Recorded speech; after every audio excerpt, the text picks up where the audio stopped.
All right, welcome back to Bleck and AZ's Fantasy Hour. Before we get into this week's episode, I do just want to remind everybody and anybody listening, other than WEBR 1440 AM on Wednesday nights 6 to 7, we are on 11 to 12 on WLVL, that's 1340 AM. On Sundays. On Sunday mornings, Sunday yes, mornings. correct, yeah. And that'll be rolling into the season as well. So while you're preparing for your fantasy lineups on Sunday mornings, be sure to check us out. And you can listen on the Odyssey app as well if you're not on the radio. And we are also a little more active on social media. Bleck and AZ on Instagram, and we have a YouTube channel as well where you can find every episode each week published Sunday morning with a little video recap as well. So lots of different ways to follow and keep in touch. But on this week's episode, we wanted to focus on specific players that kind of just have different opinions across multiple formats and leagues in terms of their ADP, their draft position.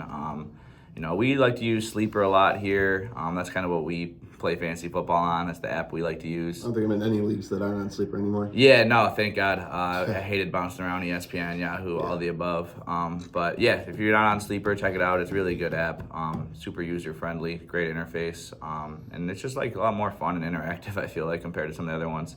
But some specific players, you look at them on Sleeper, and then, maybe you do have a draft on ESPN, and you're like, wow, this guy's like 4 rounds lower, and it's kind of just like, why? So maybe we're going to talk about why today on some of these guys. Starting off with some of the early round guys, Christian McCaffrey. Where do they have him ranked? Yeah, so of all the guys we're going to talk about today is probably the shortest difference from one site to the next, but some websites have him going in the 5th overall, some websites have him going in the 7th. So it's really just kind of like which interfaces are a little more risky. Even besides the ADP with this guy, though, I think we wanted to use the term polarizing with some of these guys here. And Christian McCaffrey is a guy that I wouldn't be surprised if in some of your leagues you see someone take him with like a top 4 or 5 pick. Yeah. And then I wouldn't be surprised if he was there at maybe the end of the first round in some of your leagues, just because of the injury history and the way some people get scared off. And I know that he was somebody that we talked about last season as, is he going to be a top 5 pick or a late first round pick? Yeah. And that was somebody that Bleck was a little higher on than me, that's for sure. And I know this year, I think that both of us are kind of taking a little step back. After such a big season last year, just an insane workload, really. It's kind of hard to see him repeating that success.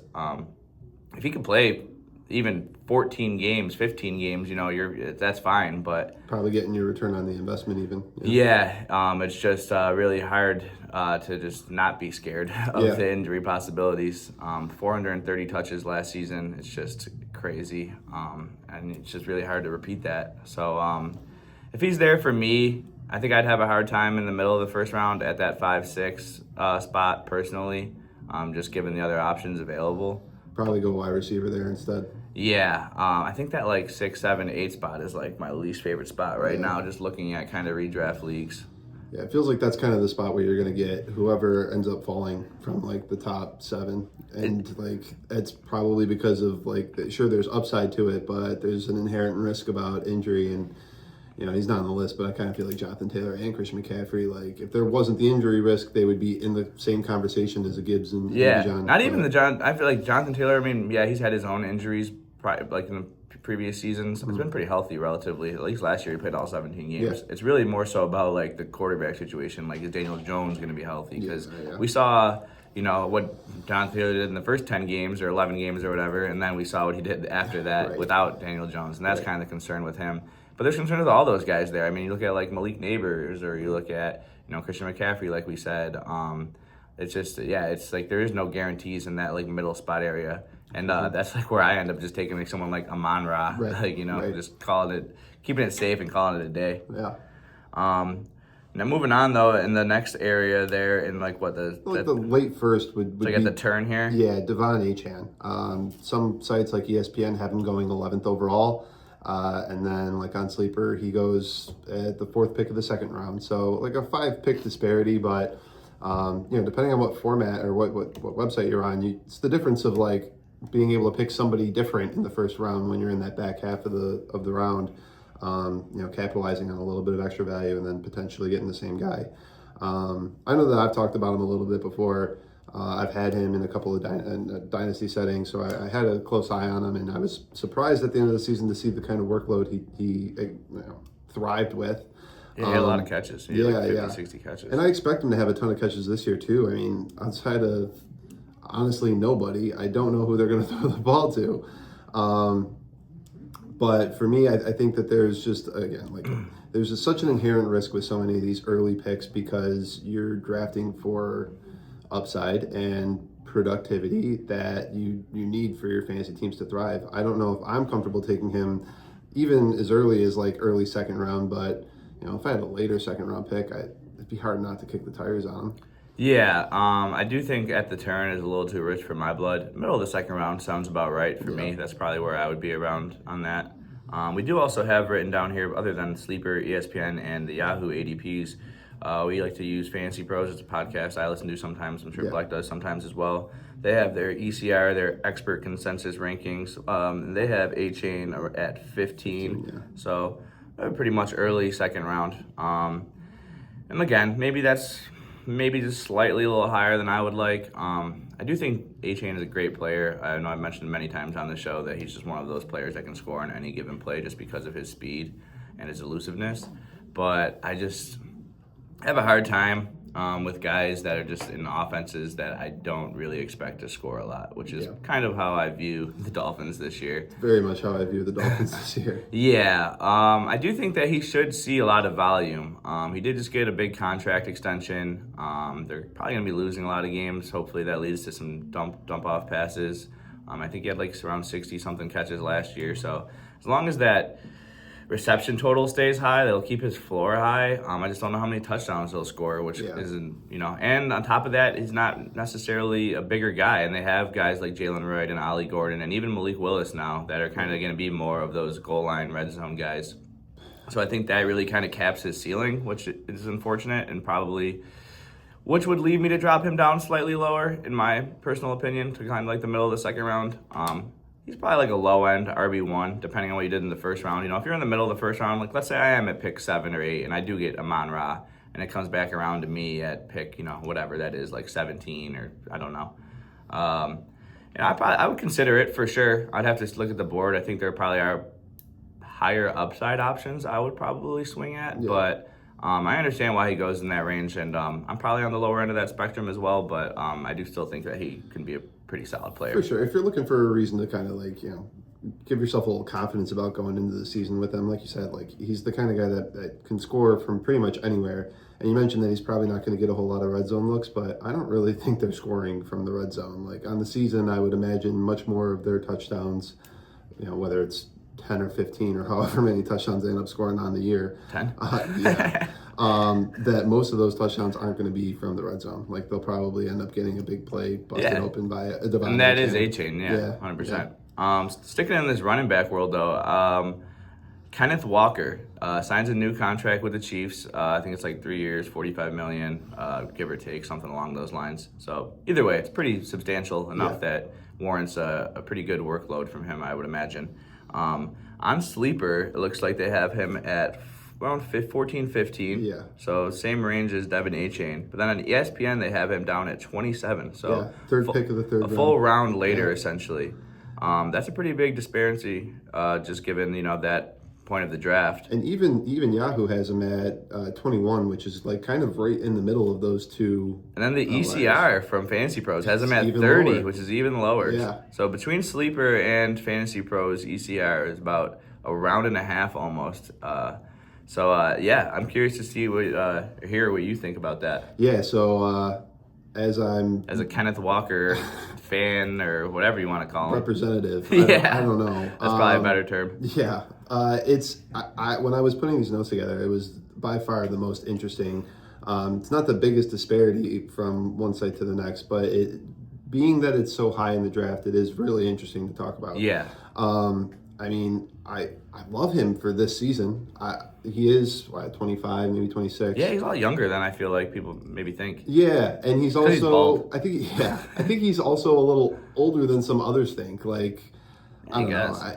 He's right at that fringe. Getting your where second contract at like 25, though, you know? That is young, yes. Yeah. I would agree with that. But I feel like going with the trend of most running backs, it's kind of around that age 27, 28 season where you start to see a little bit of dip in production. And then by 30, most of them, unless you're Derrick Henry or Christian McCaffrey, you really start to kind of fizzle out and not even really hold this lead job anymore. I mean, Aaron Jones is kind of an exception too, but give Aaron Jones a break. Yeah, and he's got that sombrero. Josh Jacobs will be an exception too next year, but I don't know if I would want to lean as far as before Achane, but I would, but I don't know that like early second round pick is just I'd really have to see this list of like these like second round running backs there, because I'm assuming like Genty goes in that range. Chase Brown, Amarian Hampton, those are guys that Josh Jacobs. You know, those are all guys that are probably around that or in the second round area. If I had to guess, without really looking at a list off the top of my head, like the third tier type. Yeah, I don't know. I probably wouldn't go as high as like that 15, maybe. I don't know, really. It kind of depends, like I said, on the other. I mean, I'd probably take guys like Amarian Hampton over him. That's what I think too. But anyways, I'm definitely not going as low as like 30 or 27 as some of these other guys. If I'm in the back half of the second round and he's falling there, and even if it's an Achane, really, I'm very excited to take. I mean, like I said, just given the contract situation, Pat Mahomes recovering from an ACL injury, Andy Reid offense. Rest of the running back room. I was going to say, there's literally no competition in that running back room. They drafted Emmett Johnson in like the 5th round, I believe. Rashard Smith was a guy they drafted last year. Yeah, I mean, Amari DiMercado doesn't exist. So, I mean, no offense to those guys, but they're not really real people, unfortunately. Sorry, Amari. I think Kenneth Walker is, he has potential to be a huge, I don't want to go as far as league winner, but, I mean, I think he has like top 5, top 6, 7 RB finish potential, and you're getting him, in the middle of the late second round. I like that a lot. That's probably someone that's going to end up on a couple of my teams personally.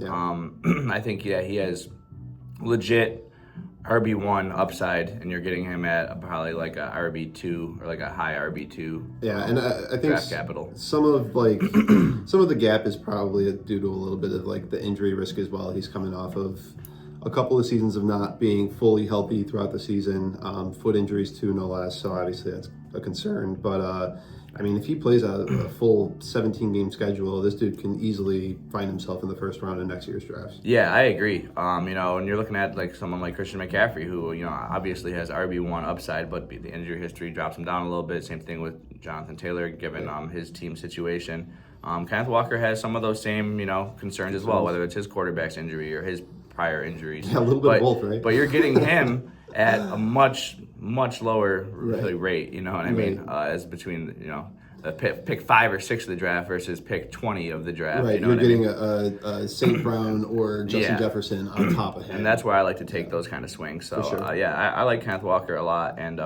I'd be curious to see why he's really so low in some of these rankings, honestly. Yeah, it's funny. It is kind of a mix of both, the injury risk, the quarterback injury risk. Yeah. A new setting. Obviously, they paid him, and obviously Andy Reid is going to kind of help his value in a way. But just when I see these guys get these type of contracts, especially going into year one, look at James Cook in year one of his new big deal. Right. I mean, you pay these guys, you lean on them. You don't pay a running back $15 million to not give him the ball 300 times. And at the same time, there's some guys that get paid, and that's all they've been working for. So they kind of take the foot off the gas a little bit because now they have their check and they want to. Everybody's a little different. Staying in the running back, room world. Around the same area, another polarizing guy is Chase Brown, who you actually kind of mentioned in this group of guys that go in the second round. All these second round running backs, there's just lots of different thoughts there, and it makes sense because there is honestly a lot of them, and it's really pick your poison with some of these guys. They all have concerns, but they all have a lot of upside, and that's why they're there. And you know how running backs are in fantasy. It's if you didn't get your guy in the first round, you got to get somebody here, basically. Yeah, so on Yahoo, he's going around the middle of the second round, and then on ESPN, he's going early in the third round. About like a 8 or 9 pick difference between those two sites. And again, in the middle on Sleeper and in the ECR. But I don't know, how do you feel about Chase Brown going into this season? I like Chase Brown. And this spot, like end of the second round, I think that makes sense. Yeah. I think there are some other guys like a Kenneth Walker that I probably like has a higher ceiling. I think I would probably take Achane over him too. Yeah, probably as well. I mean, it depends, you know. The one thing going for Chase Brown is that this is the final year of his rookie deal. So not only is he, you know, playing for a new contract, but I mean, the Bengals have every reason to just kind of run him into the ground this year. Yeah. They're paying him pretty much nothing. He was like a 4th round pick, I think, or something like that. Yeah. And he catches a lot of passes. That's the big thing with him. And you know how that is in fantasy. Like I said, with Achane, keeps his floor really high. Right. The thing is just like Joe Burrow is healthy, you know. And even when Joe Burrow is healthy, you know, they throw the ball a lot. I mean, as they should. Just like, I mean, they pay their quarterback and 2 wide receivers like a combined like $130 million or something. You know what I mean? So Chase Brown ends up just kind of being the odd man out. Yeah. I do think he's a safe player. I just like would rather swing for one of these other higher upside guys at that area. What do they have on sleeper there? 22, so that's like end of the second round. Yeah. And then they have him at 20 on Fantasy Pros, 26 on ESPN. I think that makes sense. I probably personally would pass on him in a couple in that spot more often than not. But if it's like I'm at the turn and it's, you know, Yeah, I'm the second pick of the 3rd round. Yeah, you know, 26 in that spot. That feels a lot better. That feels like where I'd have him. For you sure. know, if Chase Brown's my RB2, I'm cool with that. Yeah. If I have to lean on him as my RB1, I feel like that's, you know, not ideal. You don't ever go 3 running back Me? off the top of the draft? I'm sure I have plenty of Because times. like a guy like Chase Brown, like, I mean, just painting a picture, you have one of the top 2 picks, you get one of the top 2 guys, and then you come back around and you find your way to a Kenneth Walker and Achane falls, and then Chase Brown's still sitting there. Like, Chase Brown in your flex is probably more than everybody else's. I probably wouldn't do that, but I mean, it's not the worst thing in the world. I do Yeah. think that it's a lot easier to find wide receivers later in the draft or in the middle rounds than it is with running backs. For sure. If I was in that position though, where I have like a Gibbs or Bijan, and then coming back in the second, I got like a Kenneth Walker, let's say, or an Achane or something like that. I'm probably looking at like, you know, maybe like a guy like, I don't even know, maybe Rashee Rice is a guy we have listed here in that kind of area. And he's the kind of guy that has, you know, very polarizing prospect and player of volatility person. You know what I mean? With his rankings. When he plays, I mean, he's a legit wide receiver 1. For sure.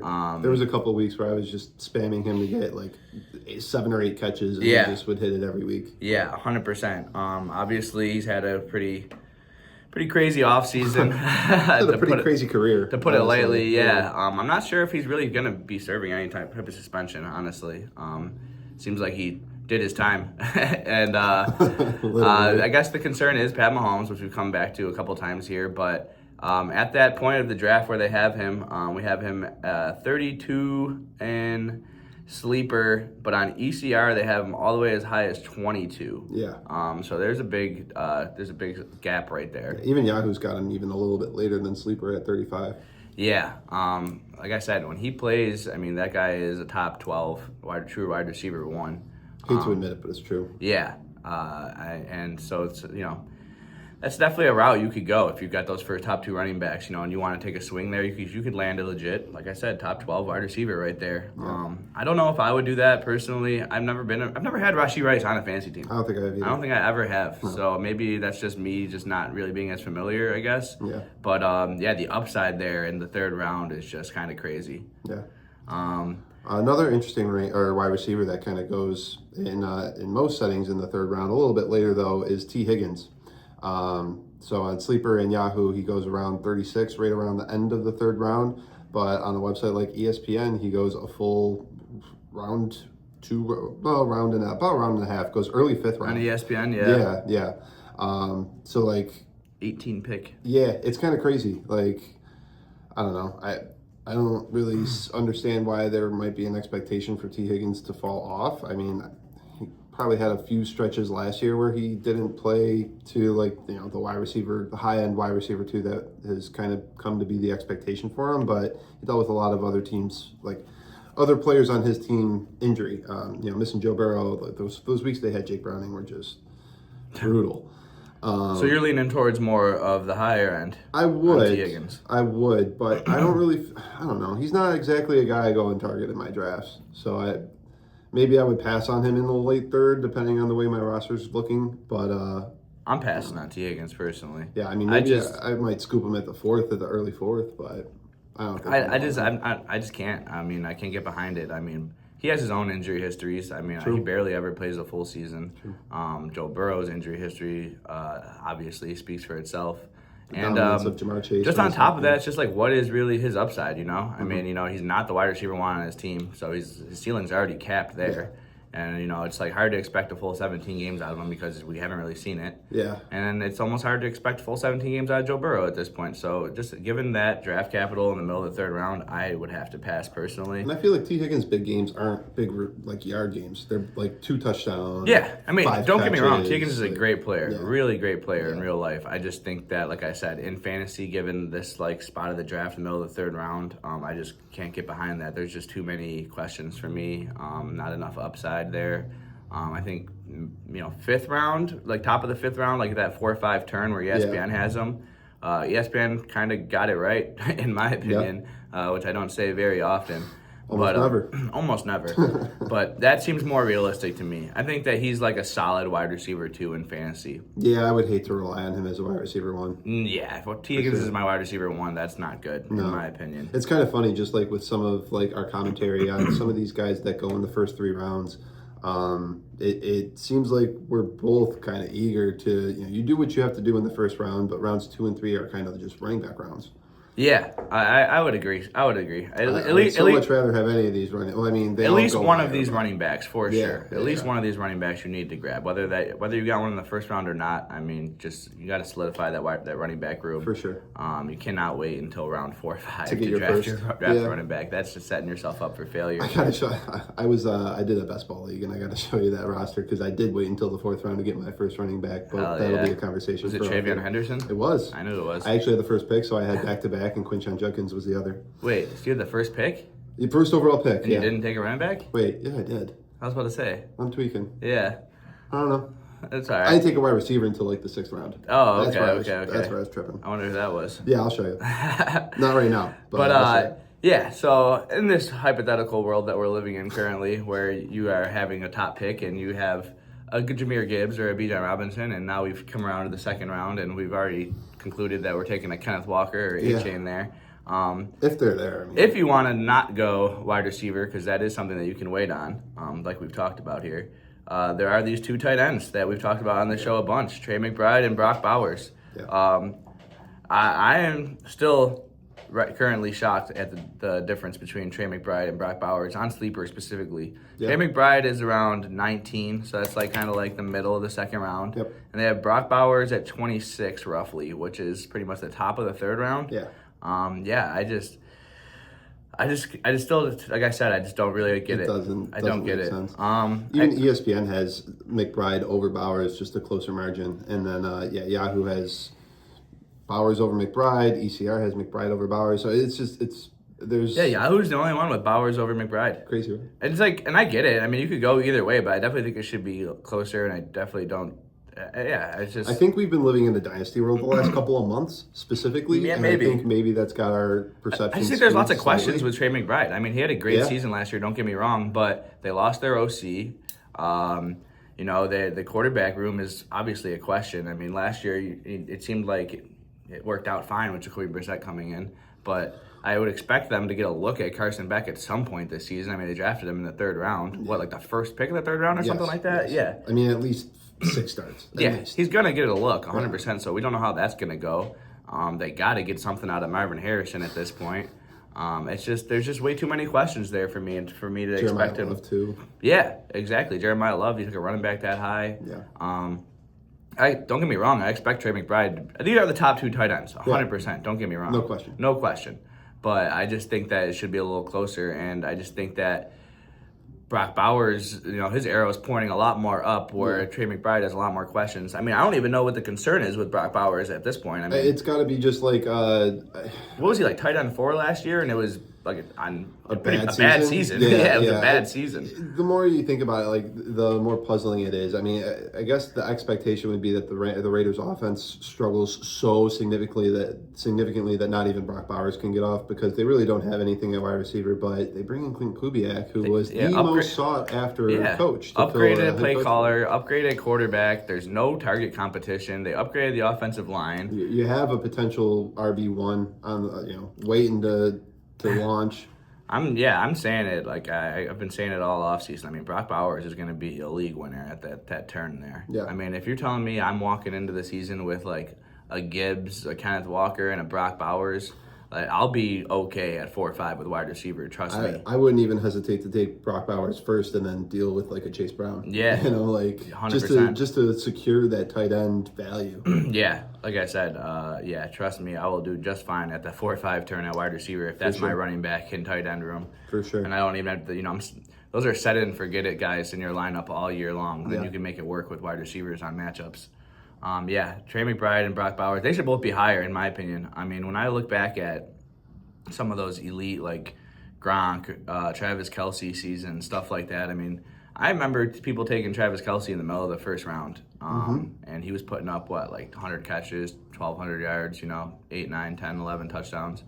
That's kind of what I expect from Brock Bowers and potentially Trey McBride as well. So, and if I told you a wide receiver was going to get 100 catches and 1,200 yards and 8 touchdowns, you're taking him at the end of the first round, right? Like kind of at that turn. So why are we waiting until the end of the second round to take these tight ends that I'm expecting to do roughly the same? Right. I don't think you can say really enough about just the value of having like a top player at a position. You separate yourself a little bit. When you look at your lineup each week versus your opponent's lineup and you go down the line by position group, I mean, you are winning that position group 9 times out of 10. Honestly, 10 out of 10 when you have the tight end one. Yeah, 100%. Which is definitely what I think we're both projecting for Browns this year. Those are guys that I probably will end up. I'll probably end up on a lot of my teams. One of those two. I just think that the value there is just too good.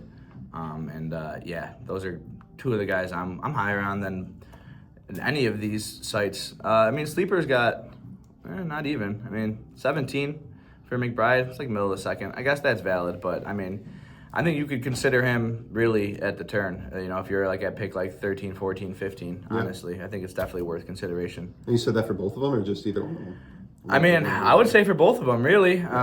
It's puzzling to me how Trey McBride is favored. Once one of them goes, the other one should go like shortly after. Yeah. And it's like, you can't wait. I mean, no. Who's the third tight end? Colston Loveland. Yeah. Okay, we can talk about him. We have him here written down. Yeah, we might as well, honestly, because I think of all the tight ends, I mean, Tyler Warren is worth throwing into this conversation, but I don't know if there's another tight end that has the ceiling of possibly the tight end one outside of Colston Loveland. Yeah, with Colston Loveland, his rankings come with a lot of projections. Yeah. He did finish as like a top 5 tight end in the second half of last season. In his rookie season, which I think there's something to be said about. For sure. That. Same with Tyler Warren. And he had some huge moments in playoff games as well. Yeah. He looked like Caleb Williams' favorite target in the playoffs, honestly. Even before the play, I'll never forget the touchdown he scored on Cincinnati to what was that, to win the game, to go to overtime, something like that. I don't know. That game was he had a funny interview about that. He was like, I just kept running seam routes and they just weren't covering me. It's like something along those lines is basically what he said. It was pretty funny. He was laughing about it. He was a top 10 pick. Ben Johnson's guy, obviously. We saw what he was able to do with Sam Laporta his rookie season, and Colston Loveland seems just like a more athletic Sam Laporta, if we're being honest.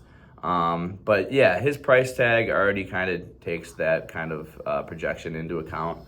On Sleeper, they have him at, what's that say, 48? 412, yeah. So the end of the 4th round. Okay, so that 4 or 5 turn. And then when we look at like ECR, they have him at 38. So all the way to the top of the 4th round. Yeah, Yahoo has him there as well. ESPN kind of has him in the middle of the 4th. Yeah. I think it's fair. I do think it's fair. Like you said, he does have that tight end one upside that really, outside of McBride and Bowers, I don't think anybody else really does. Right. I think Tyler Warren does have the talent. I just think that quarterback situation is not great. It's not clear. If we knew that Daniel Jones was going to play 100%. 15, 16, if I knew, if Daniel Jones didn't tear his Achilles and played how he did last year, Tyler Warren was a top 4, top 3 tight end in the first half of last season. He was looked every bit of it. It did not look fluky whatsoever. Yeah, and they were running. He was getting like like direct snaps and the goal. Like Tyler Warren's a fun player. He is. I think that the Colts offense just kind of comes off a little like boring. Maybe I don't know if that's the word I want to use. But the receivers aren't exciting, and Pittman wasn't exciting last year either. You're not really tuning in to watch Daniel Jones, very often. No, never. Or Phillip Rivers, for that matter. Leave Uncle Phil out of it. Yeah, but Colston Loveland, he's like what people would call like a sexy pick there. Like everyone's excited about him. Everyone saw those big games. Everyone, Caleb Williams on the cover of Madden. The Bears are a fun team now. Everyone's kind of excited about it. Way to be on that train. Way to lead that train. Yeah, honestly, bear down. But I'm still staying in where I've been at. I'm not trying to be realistic. I'm always trying to be realistic. Yeah, what I mean? Sure. And I just don't know what I really truly expect from Colston Loveland. Yeah. I think I would have a hard time taking him at the top of the 4th round. Me personally, I really feel like if I don't get McBride or Bowers, I'm probably waiting a little later on tight end. So let's just work this out real fast. If you're picking at the top of the 4th round, you're picking at the top of the 2nd round, which means if it's your team, you probably already have McBride or Bowers. Potentially. So he's just completely off your board at that 100%. Point anyway.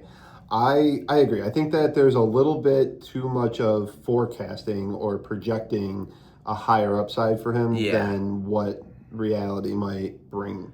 If Colston Loveland goes out there and has 1,000 yards, that'd be awesome. I wouldn't be super taken aback. But if he goes out there and has 800 yards, I also wouldn't be surprised. But I'm not taking a tight end to have 800 yards in the 4th, 5th round. You know what I mean? Right. Especially with some of these receivers. I think he's a great player. And he'll be a great player in the league for a long time. Awesome dynasty asset. 100%. Awesome dynasty asset. He'll be a top 5 tight end, 100% almost every single year. I just don't know if I could take that right now at 4 in the 4th round. And we're looking at redraft single season numbers here and projections, and I agree. There's it's exciting. I would be really excited and just optimistic about it if he landed on my team, but at the same time to try to be a little more realistic,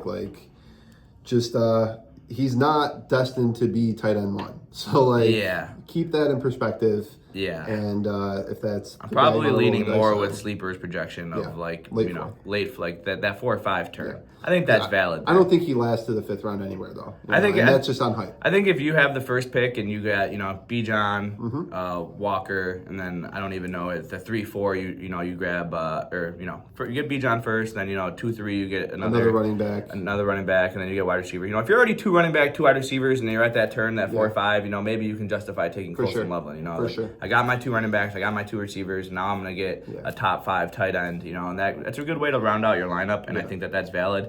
I just think I'd have a harder time doing that at the top of the 4th, personally. Yeah, the tight end list, when we actually end up going into positional rankings a little bit closer to the drafts, are going to be fun to kind of dissect and go through, because there's a lot of young guys that could make their way into tight ends, 10s, top 5s. I've almost always throughout my entire fantasy life always kind of just waited on tight ends. Last year you were on point. Warren and Kraft were the guys last year, and Kraft was a top 3 tight end until he got hurt. Both of those guys really were until injuries, honestly, until Daniel Jones got hurt, until Tucker Kraft got hurt. And same thing this year. I'm sure we'll have some type of episode where we go over positional groups, talk about our sleepers, go over certain rounds, stuff like that. And we'll talk about that more throughout the fantasy offseason and leading up to draft season. Yeah. But I'd have to sit that one out. Moving on to this wide receiver group, though, I think there's lots of interesting receivers. There's a pair of guys I want to kind of group together real fast, because on most sites they're relatively really close and almost interchangeable. Their profiles aren't, but just where they are going in drafts are kind of interchangeable. But ECR has a pretty big discrepancy between the two, and it's Garrett Wilson and Devontae Adams, both going in former teammates, both going in the middle of the 4th. Devontae Adams trends a little bit later, but ECR has Garrett Wilson as a early 3rd round projection or value, and Devontae Adams as an early 5th round projection or value. I can see you can make a case for either guy. I can see the pros and cons in my head for either of these guys for sure. How they are kind of interchangeable when it comes to either way you're starting them as a wide receiver. Yeah, 1 more than or likely. 2. Yeah, I do think that I probably would lean Devontae Adams for the value in a redraft league, obviously, 100%. Right. Devontae Adams had 14 touchdowns last year. Yeah, and I don't, as long as he's on the field, Right. he's still going to be doing that. Devontae Adams is one of the best goal line receivers I've ever seen. Yeah, and given his situation, still nothing's changed. There's still Puka drawing attention on the other side. There's still Matt Stafford slinging the rock. There's 100%. still 2 running backs that are capable of moving the ball. Yeah. They have 4 tight ends. Devontae Adams is a guy you could grab as your wide receiver 2 or even your flex, and you're feeling great about having him in your lineup whenever he's healthy. Yeah. Garrett Wilson, I think he's a great player. I really do. It's unfortunate that he's played on the Jets his whole career. I forget what show I was listening to, but they kind of were talking about him versus Chris Olave and how they were teammates at Ohio State, came out together. They both played on these kind of not so great franchises to start there. Yeah, and it's actually kind of crazy their stats. They have almost the exact same amount of catches, exact same amount of yards. It's really weird. It's funny. And I think they're both great players and great guys that are just kind of under the radar given their situations. Yeah.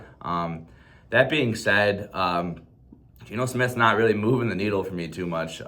Saying that Geno Smith is better than any quarterback he's played with the past couple of years is that's amazing. That's more of how terrible those quarterbacks are, not really how great Geno Smith is, really unfortunately. Crazy. It's really crazy. Yeah, that's sad to actually have to say that. Yeah. What did Geno Smith do for any Raiders wide receivers? What was Geno Smith doing for look at JSN and then look at him with Sam Darnold. You know what I mean? Right. I don't think that the quarterback upgrade, quote unquote, is really bumping Garrett Wilson up a couple rounds. What about the other position upgrades that they've done through the draft? They grab Cooper, they grab Sadiq. Yeah. These things might help him be a little more open, but also at the same time, it's creating more competition for targets. Yeah. He's obviously the superior target, but they locked up Breece Hall for long term now. They've really done everything they can to just set up the house for the quarterback to move in. Yeah, I can't get behind it. I think the talent is there. I just don't think that the offense and the supporting cast is there, unfortunately. I'm sure that what does Sleeper have him at? They have him at 28 at ECR, but then at Sleeper they have him at 40, which is the 4th round? Yeah. Yeah, that makes way more sense to me. Yeah. I'm definitely leaning that side with it. 4th round? Yeah, that sounds about right. I'd have him in that area. Would you take, 1 for 1 here, Devontae Adams or Garrett Wilson? Wherever you are in the 4th round. In the 4th round, they're both on the board. Yeah. That's a good question. Yeah. I want to say that I would. Oh, that's tough. Yeah. That is really I think tough. the only thing that stops me from Devontae Adams is how much in my head I am about him potentially getting injured at his age 33, 34 season that he's going into.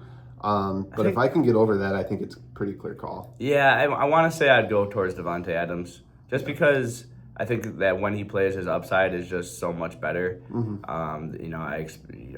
The touchdown, the ceiling, monster. Yeah, touchdown monster. And I feel like I could just build more depth at the wide receiver position, for sure, and just kind of behind him. So the injury risk is worth.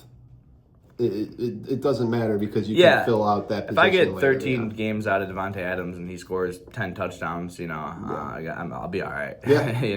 No, absolutely. And I'm not drafting Devontae Adams as my wide receiver 1 in the 4th round. He's ideally my wide receiver 2 at that spot, and I'm probably taking another guy after I take a guy like Devontae Adams. I'm I already have in mind I gotta solidify this position group because if Devontae Adams goes down. I'm not done picking starters at this position. I probably would go Devontae Adams there. I think I said the ceiling is just far greater in my opinion. All right, now let's say that you have your 4th round pick and these 2 guys are on the board, but it's a little bit later. So there's a few less names. I know this guy's kind of been on your radar, kind of is an understatement, but Zay Flowers is going right around that same range as well. Oh, yeah. I'm taking Sleeper, he goes first pick of the 5th round, ESPN, late 4th, and late 4th for Yahoo as well. Yeah, ECR, though. The ECR is where... Yeah, 31. They have him in the middle of the 3rd round. Yeah. Yeah, I think that's valid. Zay Flowers just had the quietest wide receiver 1 season of all time last year. It was bolstered by, I think week 1, he had, a big game, and then he had, another big game in, week 18 or something like that. But, either way, he finished his wide receiver 7 last year. And I think that they just got... I don't know if I want to say upgrade, but yeah, I'll go upgrade at OC. Yeah. Who was it? Todd Monken before? Yeah. And Declan Doyle coming over from the Ben Johnson offense, coming over from the Sean Payton tree. And we've seen what they've done with slot receivers. When you look at guys like going far back as Michael Thomas, Monra, and guys like Luther Burden that we're projecting for this year as well. I love Zay Flowers in that offense. I expect him to have potentially his best season after just having his best season. He has Lamar Jackson at quarterback, Hall of Famer. There's barely any target competition. I know they drafted Jacoby Lane and Elijah Surratt, but I don't know how much I expect those guys to come in and take away from him. They lost Isaiah Likely. Rashad Bateman is cool, I guess. Not really. That's a stretch. I mean, I don't even. He's a boundary receiver. Yeah, pretty much. He's like Gabe Davis on their team, essentially. I love that comparison, actually. Yeah. That's really good. Zay Flowers is just primed and ready for a huge season, and that value there, this is everything. It checks all my boxes. No target competition, great offense, great quarterback. Great running support. Defense support. An offensive system that supports him and wants to utilize him and target him. I expect Zay Flowers to have a huge season. He's somebody that I'll be targeting in a lot of my leagues, especially in that middle of the fourth round. Zay Flowers is my wide receiver too. I'm loving that. Yeah, this feels like you could even be that guy that reaches into the early fourth round for him. Just kind of what ECR says with his value. They have him at 31, which is the middle of the third round, but he doesn't even go in the middle of the fourth round in a lot of these leagues based on what these ADPs are telling us. Yeah, totally. If I'm in that pick 3-4 spot, maybe I have like a Jamar Chase or a Puka, and then at the second round I'm getting like a Kenneth Walker or something like that, and then coming back to me at the 304, 305. I'm really considering Zay Flowers, maybe depending on what else is there and looking around. If those tight ends are gone, depending what the wide receiver and running back situation is looking like. If I go into the year with Jamar Chase and Zay Flowers, or Puka and Zay Flowers as my top two wide receivers, I'm feeling pretty good about it. Yeah, definitely. And if he's there even if I could sit out another round and get him at the end of the fourth or something like that, middle of the fourth, that would be, I'm feeling really good. Then you're just swinging upside the rest of the draft because you kind of feel safe with what you've got. Yeah, another guy I just mentioned that I'm sure we've talked about a lot and we'll talk about more throughout the offseason is Luther Burden. Yeah. I love Luther Burden. This one is the biggest disparity of all the names that we have.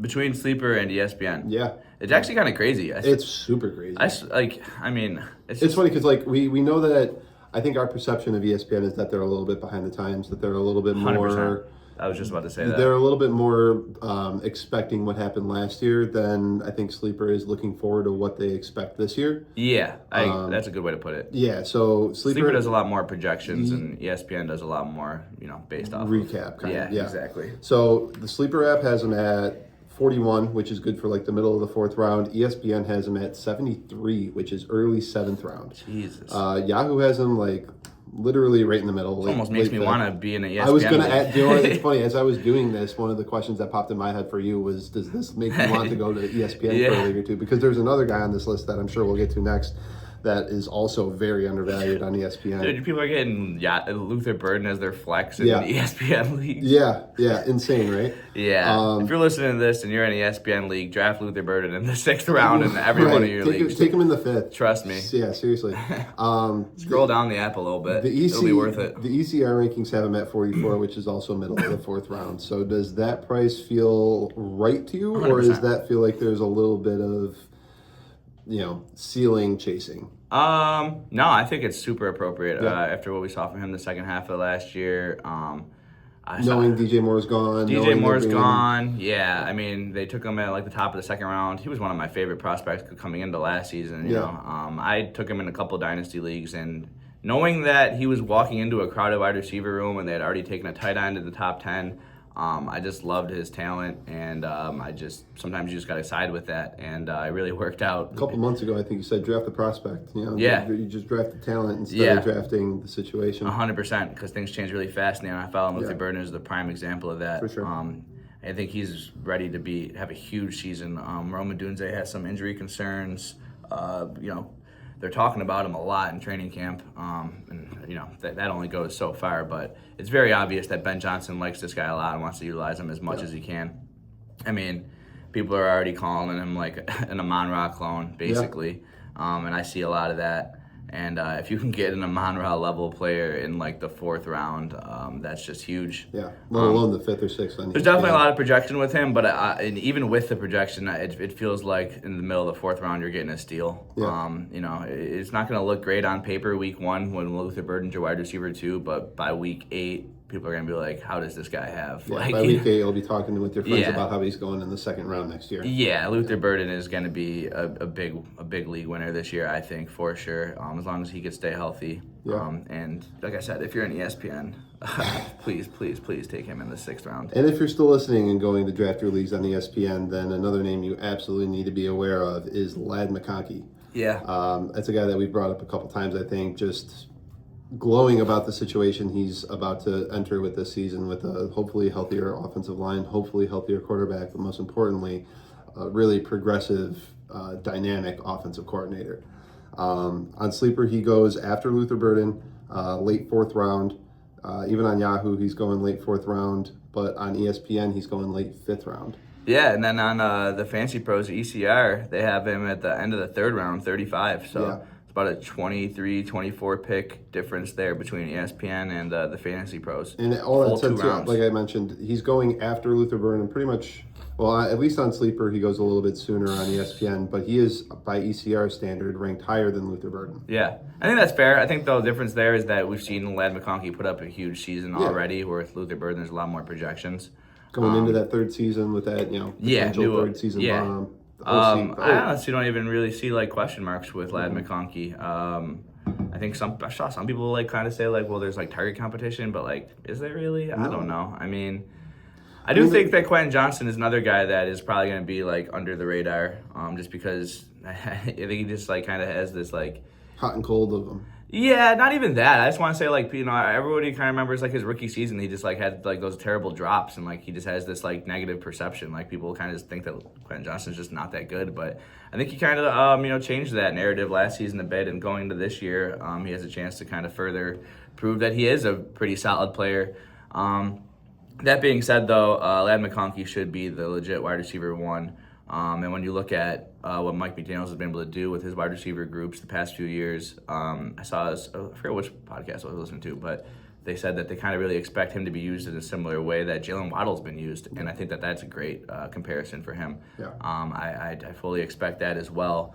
And with the quarterback situation, with Justin Herbert, the offensive line healthy, I think Ladd McConkey can be a huge riser going into the draft season. And end of the 4th round for now sounds about right, but I wouldn't be surprised if he's at the top of the 4th round when it gets a little closer to the season. Yeah, to potentially help Amari and Hampton to the mix too, and now you're going to find more loaded boxes, give Ladd McConkey more space to do his work.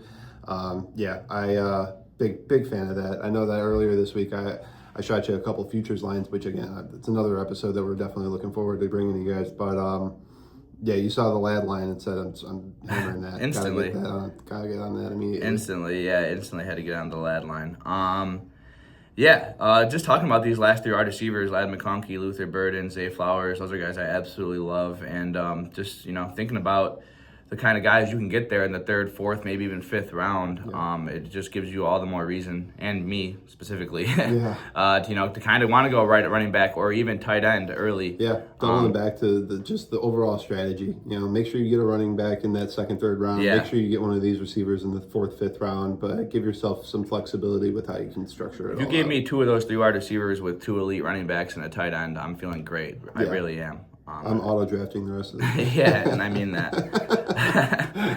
I want to move on to some of the more later round guys before we wrap it up here. Yeah.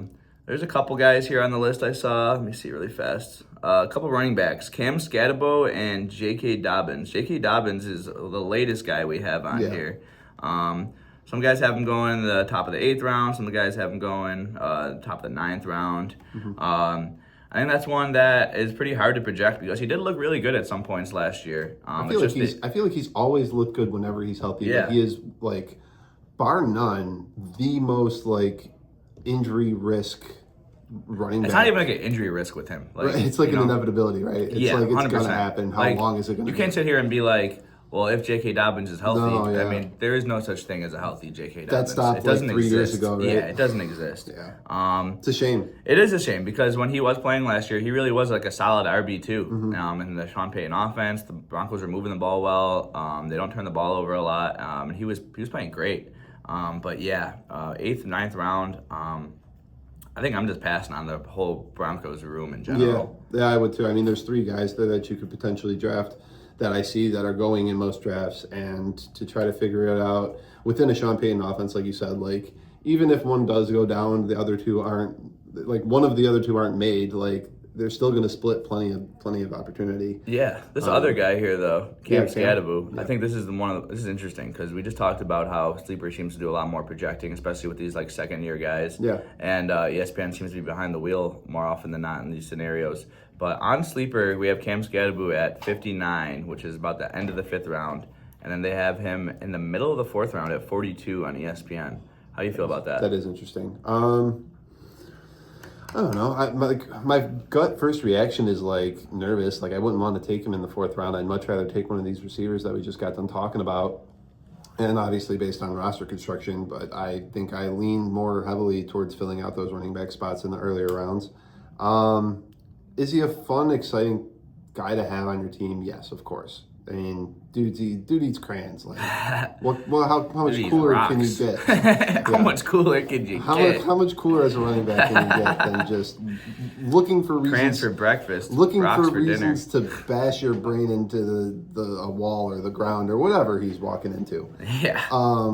But I think that kind of reckless abandonment is just, it's dangerous. I think, I get it. I mean, he's just like a boomer bust player. I mean, when he played last year, he had some RB1 finishes. He had some huge games, and that offense looked great. I just think that, like you said, there's lots of questions about the injuries. Not only him, but Jackson Dart, Malik Neighbors. The Giants just like have the most boomer bust of any team. Yeah. So it's interesting to see those projections there. I think that end of the 5th round seems more appropriate for him, in my opinion. Yeah. If you're taking him in the middle of the 4th, I just think there's a lot more guys I'd rather have, especially considering these wide receivers we just talked about in the same range. But with that said, though, I think that if you are the type that waits a little bit to fill your running backs, like you don't take one in the first 3 rounds, then he's fine value for a 4th round pick. Yeah, that's fair. Yeah, if you want really wide receiver heavy in the first 2-3 rounds, that's somebody that you might as well take a swing on there because the upside is there for sure if he could play. Yeah. Last guy before we wrap up, Marvin Harrison.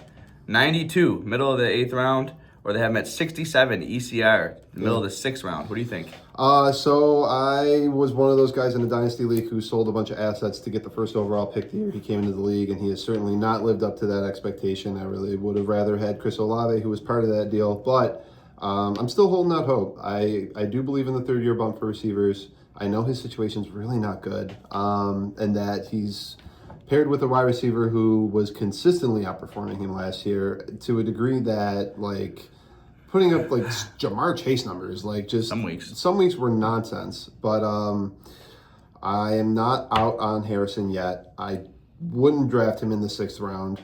But maybe somewhere in the middle? Yeah, like a late 7, early 8, yeah. Yeah, Marvin Harrison, you are banned from all of my fantasy teams. You are terrible. Michael Wilson season. Thanks for listening, everybody. See you guys next week. Go Bills. Go Bills.